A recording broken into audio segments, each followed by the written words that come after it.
It is day one of spring practice for Syracuse football. That's in the books. We're talking that. Some big news, some names missing from a roster.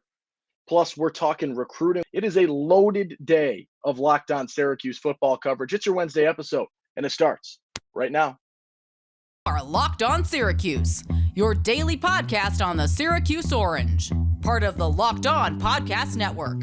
Your team every day.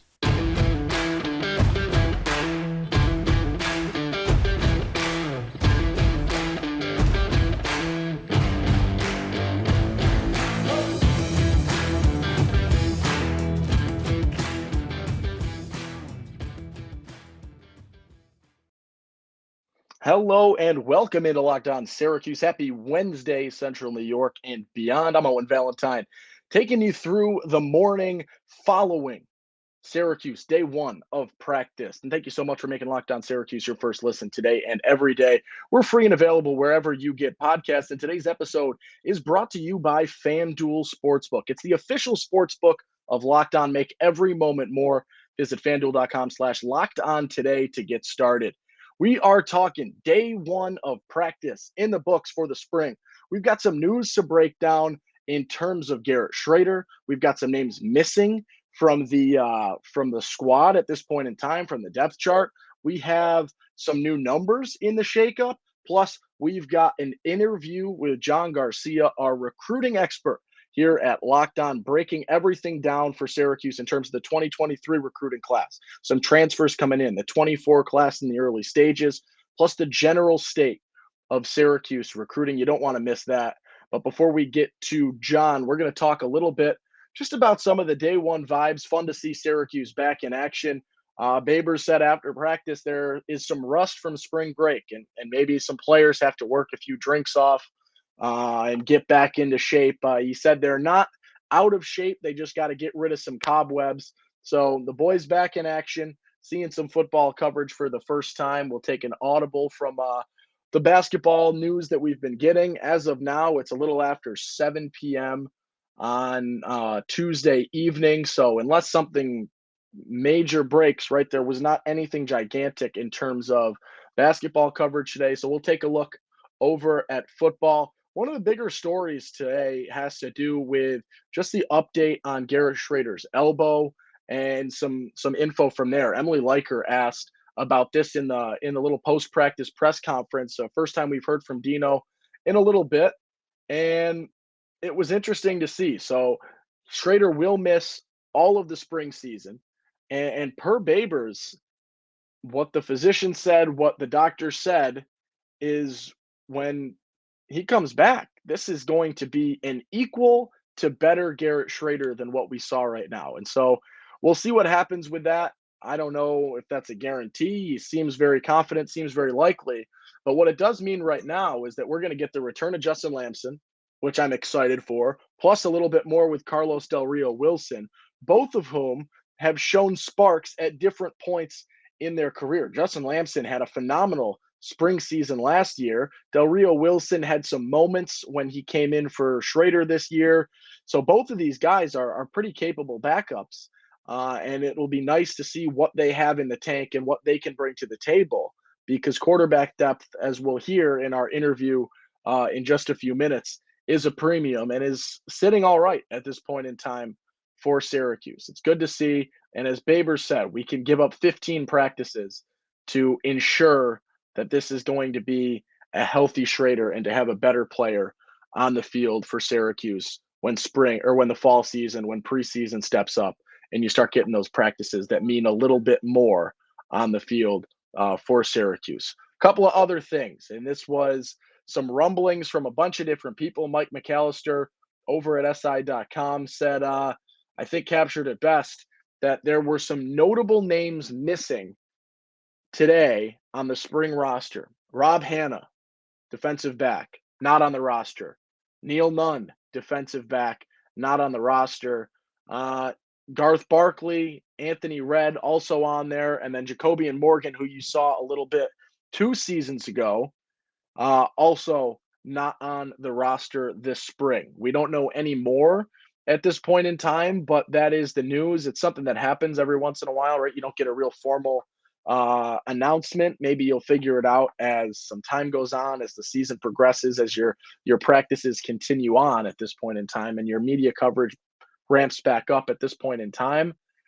But right now, we don't know the reasons. I think Rob Hanna is the name that stands out the most. I mean, this is a guy that a couple seasons ago, I think had 50 plus tackles and interception, was really, really solid.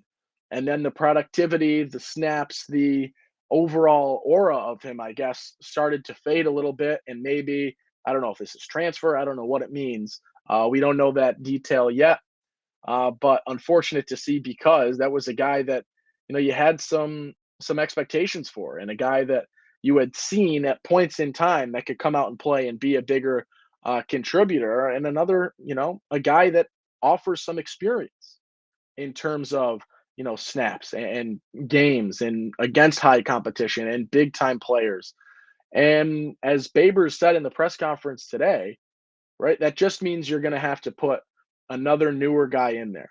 And what you miss with that experience is they've already made those mistakes. The oopsies have happened, and you're not quite going to get that this time around when you consider that another experienced piece of that defense is hitting the road. And I mean, it's been loaded. You lose a guy like Steve Linton, Jahad Carter, Deuce Chestnut, all of whom out, gone, right? Transferring to big name schools, right? LSU, Texas Tech, Ohio State, respectively. Some big names. Or not, I did not put that in the right order, but you get the deal, right? They're transferring up.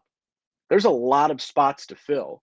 I did not hear much about them at all, but you look to some of your transfers in terms of what you got, in terms of replacing Deuce Chestnut, in terms of replacing guys to the NFL, Michael Jones, a Garrett Williams who was out. You already started to see that replacement, but you're bringing in some guys in the transfer portal: Jaden Bellamy, Jaden Gould, a couple other guys, Braylon Ingram, as well, right? You've got some names coming in, and we'll start to see as things start to sift out, and in the chaos of two new coordinators, and basically every person here coaching has had some sort of turnover or change in the offseason outside of the head man in Dino Babers. So it's interesting. Curious to see what happens, where things go from here. I believe my fun number change, and I didn't look all too much into these. If you're curious, Emily Liker has the full list of numbers at this point in time.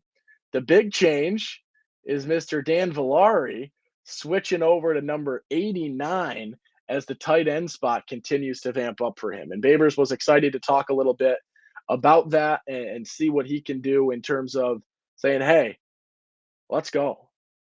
This guy is ready to buy in. He's ready to switch the positions completely, and they got some big plans for him, which is exciting.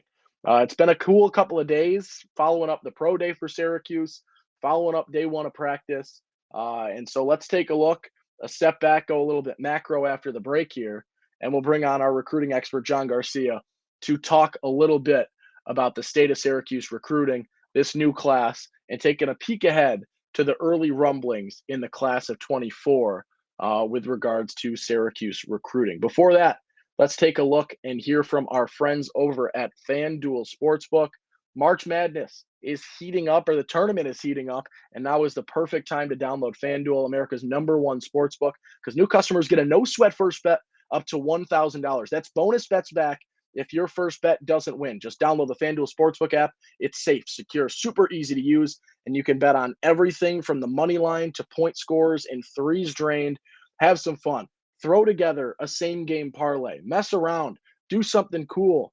String a bunch of them together. Give me rebounds from someone. Give me assists from someone. Give me someone's blocks. Throw the 2x3 in there. Have some fun. Craft an even bigger payout with the same game parlay. So don't miss the chance to get your no sweat first bet up to $1,000 in bonus bets when you go FanDuel.com/lockedon. That's FanDuel.com/lockedon to learn more. Make every moment more with FanDuel, an official sports betting partner of the NBA. We now welcome on John Garcia to the podcast. He is our Locked On recruiting expert with regards to football, Syracuse alum. So we got a lot to talk about. Great to have you on. Thank you so much for joining us today. Always good to be home, baby. I guess we'll start with some non-football news. Just as a Syracuse guy, we'll hit on this. We got a lot happening in the basketball world. What are the thoughts on the coaching change, the end of the Boeheim era, and moving on from that at this point? Yeah, I think when you zoom out, it's something that was probably a little overdue, which is understood and certainly locally, I'm sure understood even more specifically. The only issue I had with it was when you zoom in, it was just kind of messy. Just the timing, the structure of all of it, what Jim was saying versus what actually happened. That part of it was kind of a bit of a funky ending, but I think when you zoom out, you understood that change was needed. I love to see great programs promote from within, especially when there's long tenured assistants. So I think that was the correct succession plan. I didn't know how set that was or how long that had been set. I remember 2 or 3 coaching waitings ago at this point. So I do like how it worked out thereafter and how immediate Syracuse made it a point to promote Coach Autry there. But yeah, obviously sloppy ending to a remarkable career, and nobody represents the I guess the city, the university, the athletic department, all of it like good old Jimmy B did, even when he was yelling at us young reporters, even until the last season, the last playoff run or the last ACC run. Kind of fitting for him, but I'm sure he'll still be around the program and pour back into it. And that's really, For sure. I think, the best indicator of how the university and the city feels about that really just monstrous, contribution that we really can't quantify from a time and effort perspective. Yeah, I think you nailed it there. When you zoom in, you're going to see how sloppy it was, but when you zoom out, you look a few years down the road. I don't think we'll be talking about the weird week it was or the weird 24 hours it was of Right. uncertainty and chaos and whatever that was. Is there going to We'll be a just be statue talking real about quick? it. Let me jump in. Are we getting a statue here? And There's if got to be. so, it's got to be the jacket coming off, right? That's just from my brain. Yes. That's the first one. If it's not him picking his nose in a meme, it needs to be the jacket being The ripped Jim off. I don't even Boeheim remember what jacket go year. would be an Yeah, but it's unbelievable just statue. it's my favorite Syracuse sports photo of all time. No disrespect to all the legendary 44s and lacrosse players, but it's that for me. It was such a big moment. It lives forever, and maybe we get it statued. I don't know if they would ever, but boy, would that be unbelievable if we get that statue. It is day one. We'll flip the switch here back to where we started. It's day one of from spring practices for Syracuse. So we'll chat a little bit about that. We've got a couple of new faces coming in right now, but just I wanted to hit on the 2023 class as a whole right now and sort of the offseason that we've seen from Syracuse football so far. A couple of decent names in the transfer portal. Obviously, lose a bunch of guys to the portal as well, and then a few names coming in. But this is the worst class Syracuse has had since joining the ACC. So I guess some general thoughts on the 23 class, and maybe you have some more positive outlooks than my mentality is at this point in time.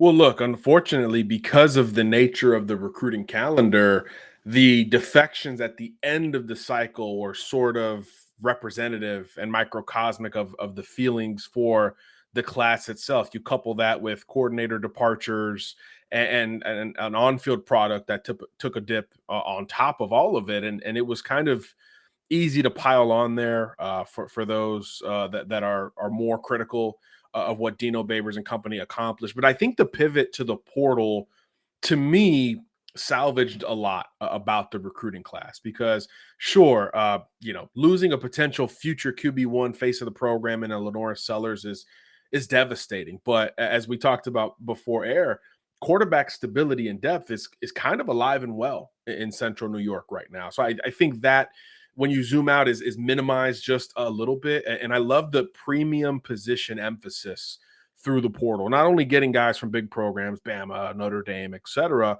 but hitting premium positions within some of those overtures. You're bringing in corners, you're bringing in safeties, you're bringing in pass rushers, an offensive tackle. I mean, this is exactly what I think casually we thought the transfer portal was going to be about. Hey, let's fill some key holes through the portal and build through recruiting. So the numbers in recruiting didn't allow you to be ranked as high because you lost some big time prospects late in the game. So just 16 high schoolers coming in.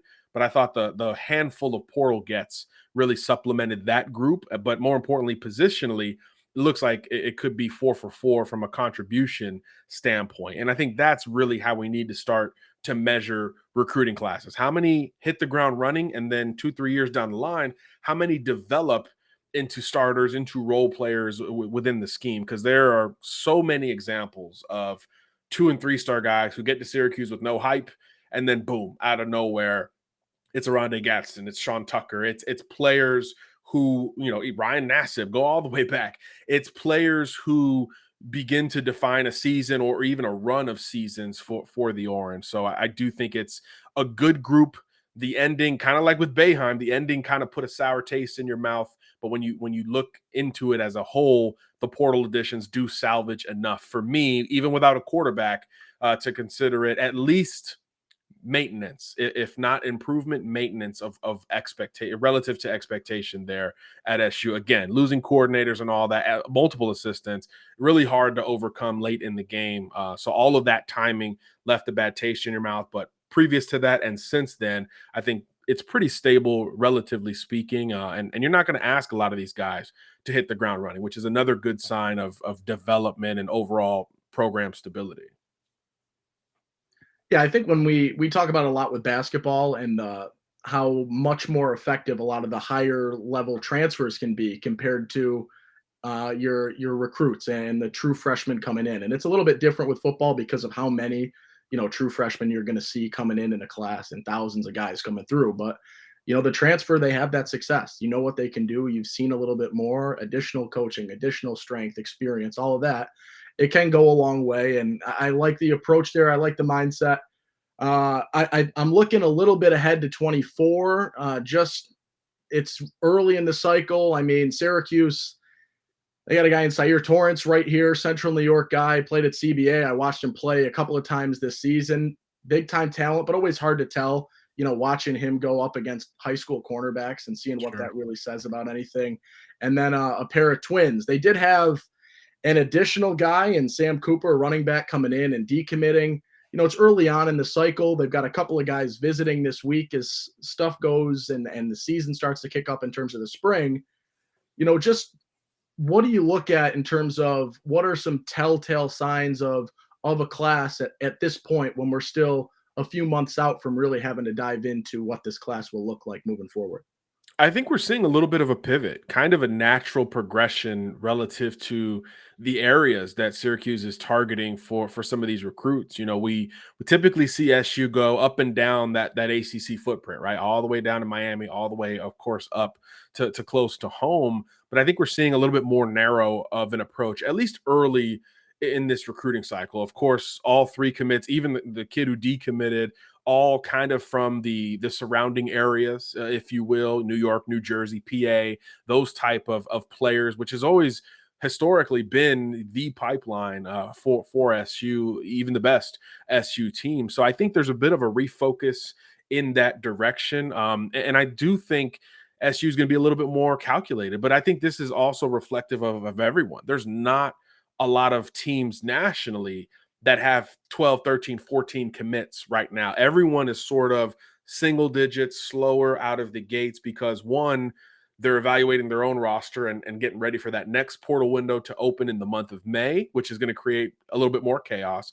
And then secondly, you're allowing this group of prospect to fully emerge in the peak of the offseason, which is, May, June, July, when they're playing their spring football, they're up for visits, they're going through camps and all of those things. So there's a lot of credence to that. So I think relative to the country, it's not panic time or anything like that for SU, but I am seeing, even with targets and visitors, a little bit more of a Northeastern focus, which I don't think is the worst thing in the world. Everybody recruits Florida, everybody recruits Atlanta and the Carolinas. And those are some of the areas where, again, at the end of last cycle, SU got burned just a little bit. So I understand, at least initially, giving the benefit of the doubt to those a little bit closer to home, especially when you got a CBA guy on board. I think that's always kind of a must for every SU recruiting class. So I like the start. The brothers from New Jersey are really intriguing players. I think Treshawn is kind of a classic, old school Big East SU type of runner.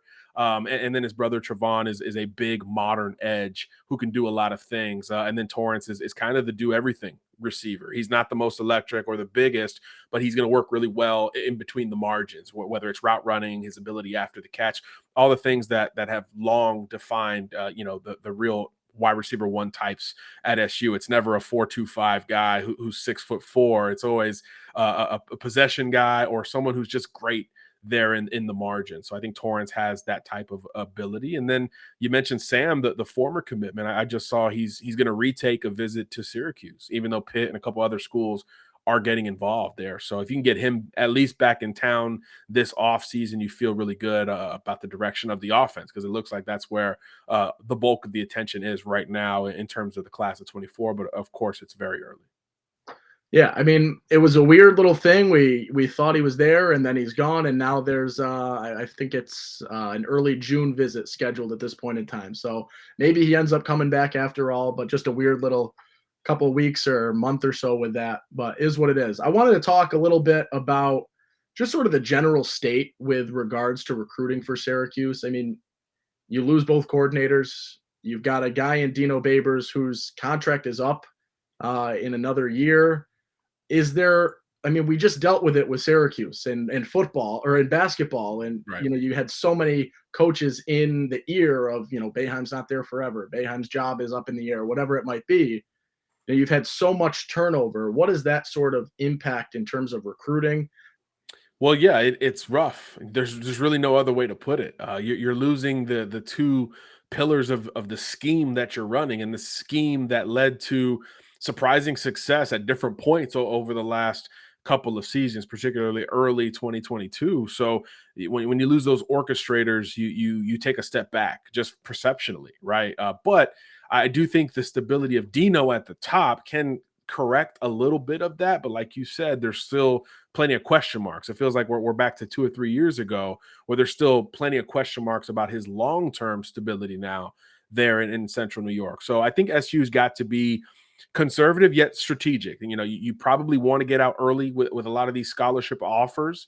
Being the first Power 5 or the first ACC offer on the table is always going to be sort of the play from SU. And then the second step is really being careful and deliberate with the visitors that you host on campus, which is why, again, we talk about that Northeastern focus. I think that's smart, because these are the kids, these are the pipeline areas that understand the brand, understand the history, understand maybe the path to playing time without having to be educated on it like you might have to in the southern part of the East Coast, or even if you go west, really in any direction. So I do think that aligns, at least philosophically, with the recruits that are a little bit more low-hanging fruit because they know it, compared to some of that you have to build and sell it on. Doesn't mean you're going to ignore any areas in the footprint, but initially I think that's kind of where you have to live, and then branch out from there and try to rely on what great SU recruits have always had in common: great evaluations that the staff feels convicted within, despite the other offers, despite the stars next to their name.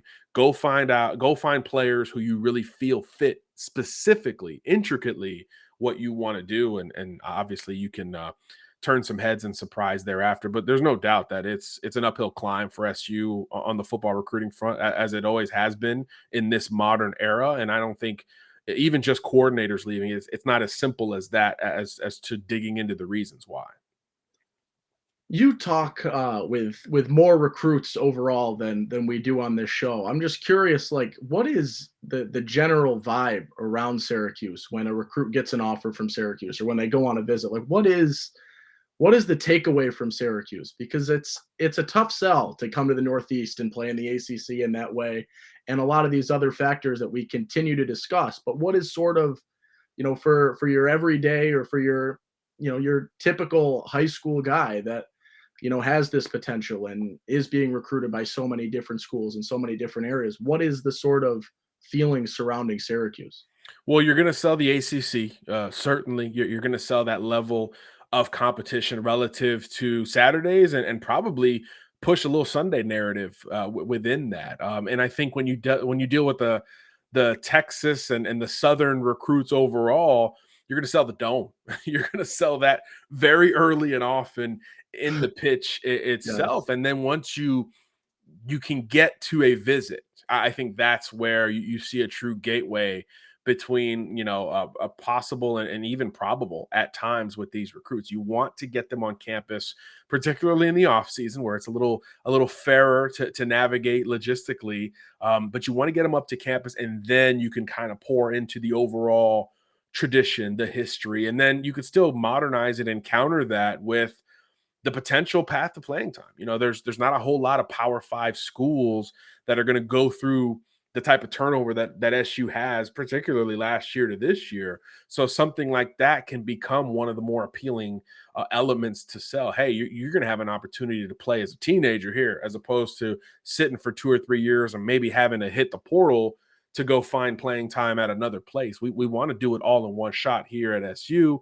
So give us that opportunity once these kids get on campus, which is why I think the updated recruiting calendar, which focuses on off-season official visits, is really, as time goes on, going to benefit a program like Syracuse, because they could get the bulk of their class not only on campus but potentially committed before the weather turns, before the season really hits its apex, and then you're just dealing with maintenance thereafter. Still not easy, but the ideal position to be in relative to trying to grab recruits at the end of any recruiting cycle. Yeah, and I think you bring up some good points with the Sunday pitch as well. I mean, you look at this year's, they just did a little pro day yesterday, all 32 teams. It was reported it was just 31. Babers clarified today it was all 32 teams in attendance, which, it goes a lot further than that normally would for Syracuse. You got a handful of guys that, you expect to be drafted. And I think what stands out to me in terms of those draft picks is they're the versatility of positions. You're not seeing really overlap on position groups, cornerbacks, O-linemen, running backs, linebackers. Like, it is all over the field in terms of this conversation. I think that can go a long way. I guess to close this out, what sort of, and you've hit on a handful of them today already, what changes should Syracuse, or could Syracuse maybe make in terms of their approach to recruiting or their overall appeal to players that might go a long way in terms of grabbing a few bigger guys moving forward? Yeah, I think the timing of trying to get these guys on campus is going to be paramount for SU always, and I think geographically, stretching in another direction. Maybe the Midwest, where at one point was sort of a secondary pipeline area, going right in the middle, smack dab of Big Ten country, as the Big Ten programs, Ohio State, Michigan, Penn State, stretch further into Texas and West. There might be some room to go into Big Ten country, go into Ohio, go into Kentucky, go into these states, Illinois, Missouri, and try to pull out some unearthed gems there, because I do think the talent in those areas has started to increase just from a football recruiting standpoint. So I think you still have to have some boldness in the recruiting strategy, at least from a geographical standpoint. Again, it's all going to correct itself as time goes on, but early on, go take chances on some recruits and maybe some unfamiliar territory, while still having that foundation in the Northeast closer to home, where there's already been some tangible success. Awesome. Appreciate you coming on. Thank you so much for the time. John Garcia, our Locked On recruiting expert. Amazing as always. Thank you so much. Thanks for having me. See ya. Thank you so much for tuning in today. It has been a fun one. Always good to catch up with John, a Syracuse alum, get him in the mix, get his thoughts on everything. A wealth of knowledge, fun to have, and always a joy to bring on the show. If you are looking for more today, thank you for making Locked On Syracuse your first listen. For your second, right, it's tournament time. Head over to Locked On College Basketball. Hear from Isaac, hear from Andy. Bring you everything you need to know on and off the court. There's no better time to be tuning into the show than right now, because of the big games happening game in and day out. It's Locked On College Basketball, available on YouTube and wherever your podcasts. If you're looking, maybe you're all mood, you want to get back to basketball, check out right around here another video, bring it back to the basketball sphere. If you like what you hear, please subscribe. It means the world, helps us out, goes a long way. If you like it, and you even want to hear it immediately, turn that notification bell on, then get a notification the second we go live, so you don't miss any of our coverage here at Locked On and Locked On Syracuse. I'm Owen Valentine. Have a wonderful day. I will catch you tomorrow with our